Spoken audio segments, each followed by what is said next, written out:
I have a prepared statement, and I ask that you will hold your questions until the end of our statement. My last name is spelled B-O-Y-D.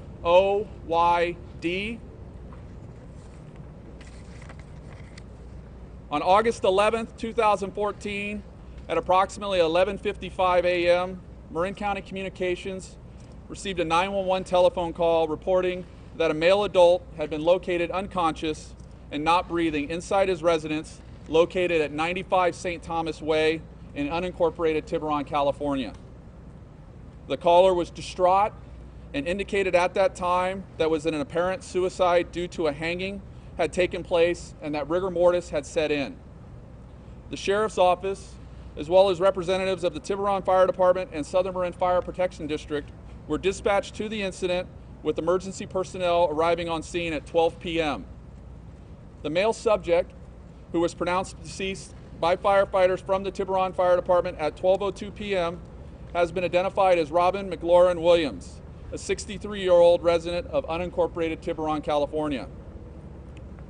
Preliminary information developed during the investigation by Coroner Division personnel has revealed Mr. Williams had been seeking treatment for depression. Mr. Williams was last seen alive by his wife at approximately 10:30 p.m. on August 10th, 2014, when she retired for the evening in a room in the home. It is unknown at this time when Mr. Williams retired for the evening in a bedroom in his home. At approximately 10:30 a.m. on August 11, 2014, Mr. Williams' wife left the home, believing Mr. Williams to still be asleep. Mr. Williams' personal assistant became concerned at approximately 11:45 a.m.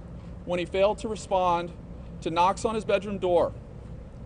At that time, the personal assistant was able to gain access to Mr. Williams' bedroom and entered the bedroom to find Mr. Williams clothed in a seated position, unresponsive, with a belt secured around his neck, with the other end of the belt wedged between the closed closet door and the door frame.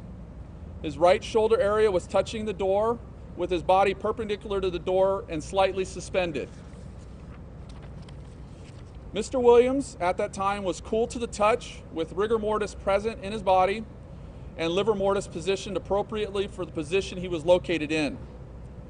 The inside of Mr. Williams' left wrist had several acute superficial transverse cuts.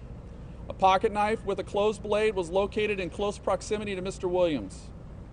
The pocket knife was examined and a dry red material was located on the blade of the knife, which appeared consistent to dried blood. It is unknown at this time if the dried red material is in fact blood or if it is Mr. Williams' blood, but scientific testing will be conducted to evaluate its investigative value.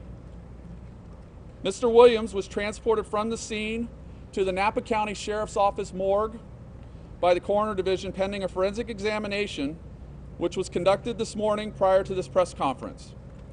The forensic examination, conducted by Dr. Joseph Cohen, who is the Sheriff's Office for Marin County's Chief Forensic Pathologist, did not reveal any injuries indicating Mr. Williams had been in a struggle or a physical altercation prior to him being located deceased.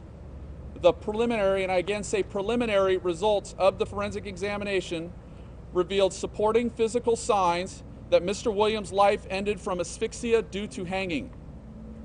Toxicology testing will be conducted to determine if Mr. Williams had any chemical substances in his system at the time of his death. Toxicology results will not be available for approximately 2 to 6 weeks while the testing is being performed. Please note that this is an active investigation into the cause, manner, and circumstances of Mr. Williams' death. The work of the coroner's office is not complete at this time.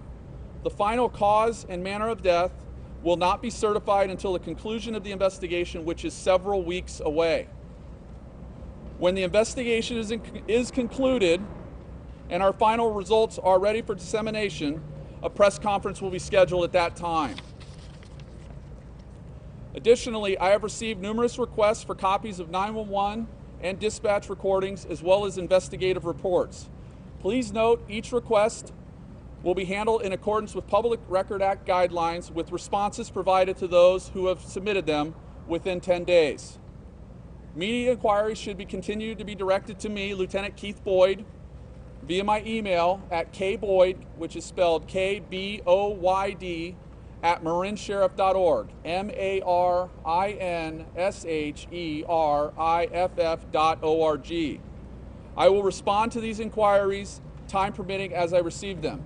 Please keep in mind at this time the Coroner's Division is also investigating active cases from other residents of this community. So I will respond to your inquiries, time permitting. Okay, that concludes my written statement at this time, and I will open up to take a few questions, understanding that this is an active investigation and there is some information that will be withheld until the final press conference in several weeks. Based on the fact that there was rigor mortis, that it set in, does that give you more of an idea, a timeline of when this incident may have taken place? Rigor mortis is a sign that will be evaluated in conjunction with the livor mortis lividity to try to correlate a time period that the death may have occurred. Understanding that there is no perfect environment when you're talking about scientific studies in lividity and rigor mortis, so we will use known facts to kind of try to surmise when the death may have occurred. Lieutenant, was there a note? He left a note. Was there a note? We're not discussing the note or a note at this point, as the investigation is ongoing, and that information will be discussed at a future time at the concluding press conference. Were there any signs within the home of drug or alcohol use? The investigation is ongoing. Toxicology testing will be conducted to determine if any chemical substances were in Mr. Williams' system at the time of his death, and at that time we'll have a determination as to whether or not there were any signs that he may have been under the influence or incapacitated by any other substance. You said he was seated at the time, is that correct? Seated at that time? He was slightly suspended in a seated position. A copy of this transcript of this statement will be posted on the Sheriff's Office press page at the conclusion of this press conference, so that way you have a copy of it.